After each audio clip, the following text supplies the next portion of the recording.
स्वागत है हिंदी विद सरिता में आप सभी का। आज मैं फणीश्वर नाथ रेणु की कहानी पहलवान की ढोलक लेकर आई हूँ। तो आइए हम इस कहानी को पढ़ते हैं।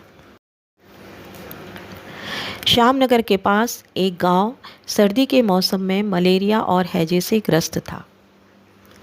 चारों तरफ घास फूस की झोपड़ियाँ सन्नाटे में खड़ी थी।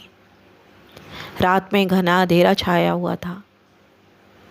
सियारों की आवाज़ बीच बीच में इस सन्नाटे को तोड़ रही थी। लुट्टन पहलवान की ढोलक की आवाज़ मृत गांव में संजीवनी का कार्य करती थी।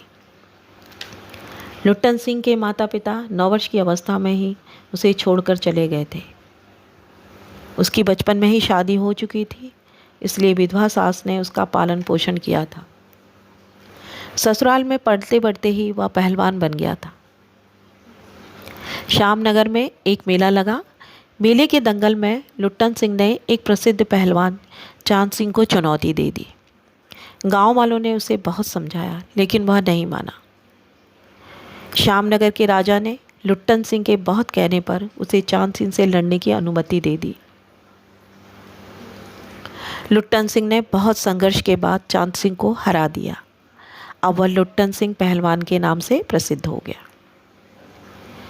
लुट्टन सिंह के 2 पुत्र थे। उसकी पत्नी की मृत्यु हो गई थी। वह अपने बेटों को भी पहलवान बनाना चाहता था, इसलिए वह उन्हें बचपन से ही कसरत करवाता था, उन्हें कुश्ती के कौशल सिखाता था। लेकिन एक दिन वयोवृद्ध राजा का स्वर्गवास हो गया। अब विलायत से एक नए महाराज आए। उन्होंने राजगद्दी संभालते ही अनेक परिवर्तन किए। मेले में दंगल की जगह अब घोड़ों की रेस ने ले ली थी। लुट्टन सिंह अब बेरोजगार हो गया था। राजा के इस रवैये को देखकर वह अपने दोनों बच्चों के साथ गांव वापस आ गया। अब वह गांव में एक झोपड़ी में रहकर वहां के नौजवानों और चरवाहों को कुश्ती सिखाने लगा। गांव के खेतीहर मजदूर भला क्या कुश्ती सीखते।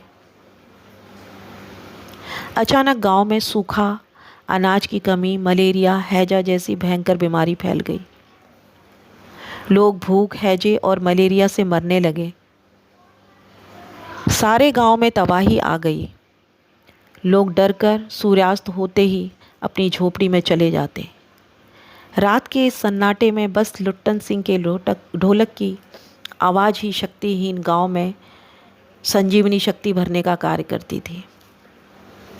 पहलवान के दोनों बेटे भी इस बीमारी का शिकार हो गए। एक सुबह उसने अपने दोनों बेटों को मृत पाया। दुखी मन से दोनों को उठाकर वह नदी में बहाया।